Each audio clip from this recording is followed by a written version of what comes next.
Tai pažiūrėsim, kur čia mane paguldys. 110. Taip, už tokią kainą kažkokių stebuklų tikėtis neverta.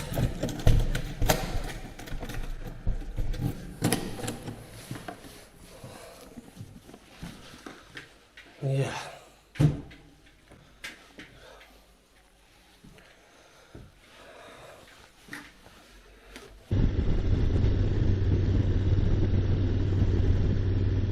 Prie Karpatė rūke. Gražus rytas. Nes labai tvanku. 21 laipsnis, bet labai didelė drėgmė ir tiesiog kaip saujino.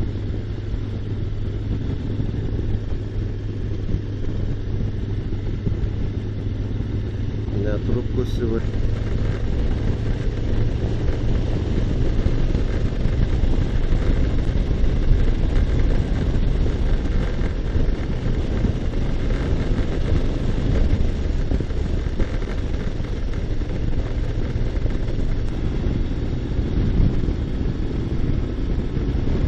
štai ir Slovakija. Sienos net nepastebėjau.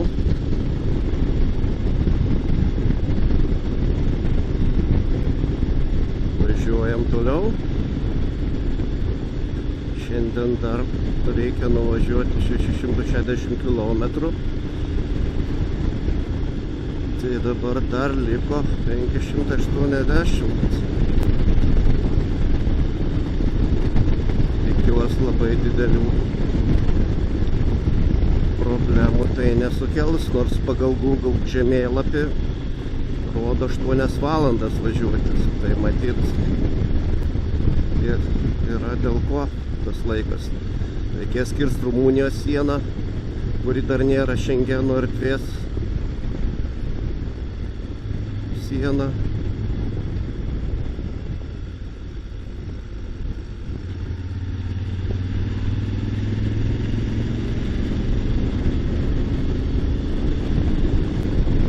Tikiuosi, ten ilgai stovėti nereikės prie tos sienos.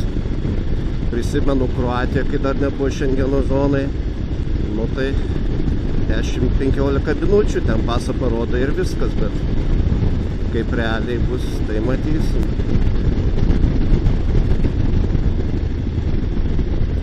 Gražus vaizdai. Čia jau Karpatai, vaikeliai.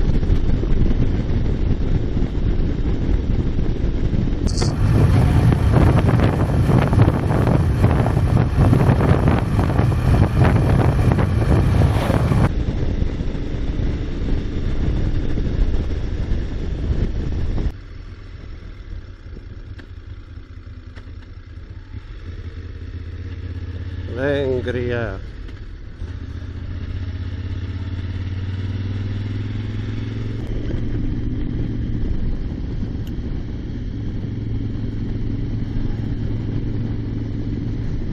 Va, 34-35 laipsnius vis kaitaliojasi. Va štai kaip atrodo tikras karštis. Nu jau.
Jo. Matyt, įvažiuosiu į gerą audrą. Ir tai būna.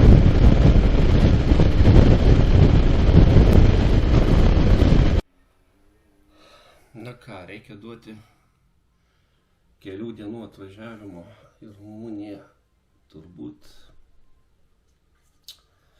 summary, kažkokius komentarus.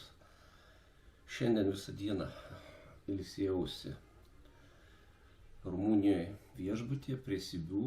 Šiandien niekur nevažiavau, paprastai taip visada darau, kad atsigaut biškį po kelionės.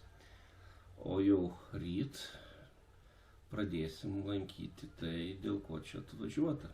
Tai pirmas turbūt tikslas, tai garsusis tas vienas iš gražiausių, jau pripažintas Europoje kalnų kelių, Tanfgarashens. Tai tas, nu, negali sakyti liūdnai pagarsėjęs, bet tą kelią pastatė iš tikro Rumunijos kareiviai Ceausescu valdymo metu, statė sunkiai, ilgai, yra žinoma, yra nemažai aukų tas kelias, pasiskaičius kur nors Wikipedijoje, ten yra daugiau visokių skaičių, gali pasižiūrėti, kiek ten tūkstančių ar milijonų, dabar jau nežinau, tonų dinamito sunaudota tiesiant tą kelią. Vienu žodžiu, pamatysim realiai, kaip tai atrodo.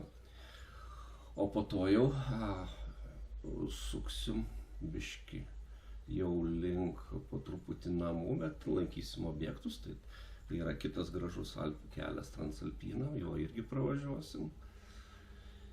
Ir po truputį jau važiuosim link namų, lankant tam tikrus irgi čia vietoje objektus ir panašiai. Su kuo susidūriau kelionės metu? Iš tikro kažkokių techninių problemų kol kas nėra, tačiau susidūriau su problemas, tai yra, kad atnaujinau motociklo navigacinę sistemą, tai yra įdiegiau Android Auto displėjų, kuris, kaip žinot, jungiasi ir susijęs su telefonu ir iš tikro dirba per telefoną. Iš vienos pusės labai faina, kad visi žemėlapai, Google Maps teisingai vaizduoja, galima kelionės metu muziką klausytis, irgi užsienyje turiu belaidžią įrangą tiesiai ir komandas, ir netgi telefono skambučius gali daryti. Bet vietoj susidūriau su problema ta, kad pirmas dalykas, Android Auto, bent jau mano telefoną, net kai jisai kraunasi, pajungtas prie 3 amperų 5 voltų srovės, tai reiškia maksimalus 15 vatų eina į pakrovimą, vis tiek po truputį telefonas yra iškraunamas. Tai yra Android Auto iškrauna telefoną. Tai per valandą kažkur tais pastebėjau, jeigu klausantis dar muzikos, tai iškrauna apie 14% baterijos telefoną. Tai galit suprasti, jeigu važiuoja visą dieną, tai pavyzdžiui per Lenkiją važiuojant, tai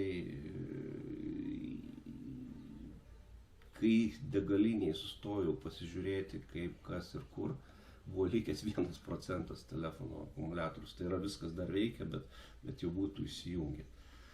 Tai laimė, kad turėjau powerbanką ir degaliniai bestovint vėl pakroviau tą telefoną, nes kitaip neįsivaizduoju, kaip važiuoti be navigacijos. Tai va, tai tokia biški nemalonų siurprizat, kad taip vat Android Auto, kai yra bevėlis ryšys per Bluetooth'ą, kodėl tiek daug energijos ima ir kad net maksimalus krovimas nepadeda, neįsivaizduočiau. Gal tikėkime, čia mano telefonas Nokia kažkaip kitaip dirba. pasigūglinus internete, tai čia yra globali problema ten įvairiais telefonais. Tai nežinau, kažkas. Google'as tegul galvoja, kaip šitą problemą spręsti. Duoti atnaujinimus kažkokius, kad taip neiškraudinėtų, nes kelionės metu tai yra kažkoks košmaras, gali bet kokią minutę be navigacijos. Tai dabar važiuojant per Slovakiją, Vengriją, pastoviai tikrindavaus, sustojęs degaliniai, kiek ten tas telefonas yra iškraunamas.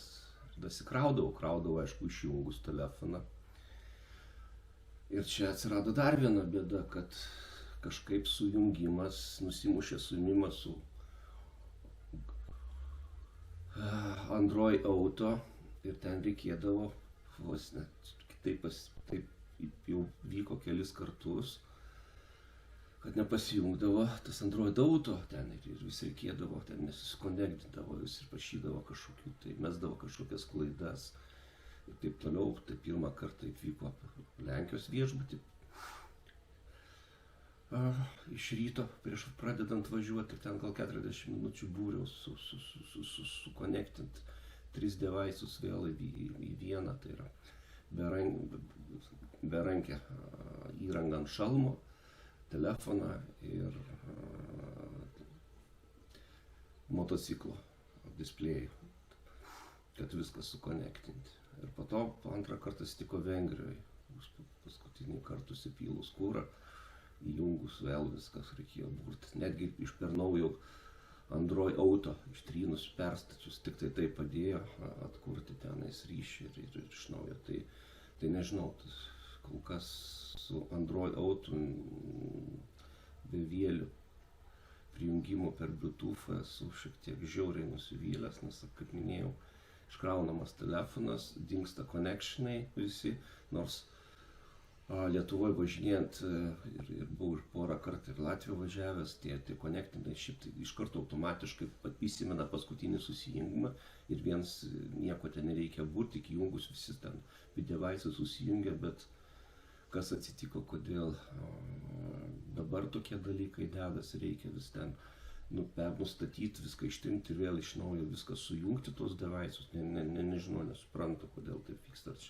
čia nuo karščio kažkas, tai žodžiu taip, pamatysiu, kaip eisis toliau, bet kol kas viskas kaip ir normaliai, tai dar šiandien ilsėsimės, o jau ryt važiuosim į tą transfagaražą, matysim, kaip ten kas. Tiek kol kas.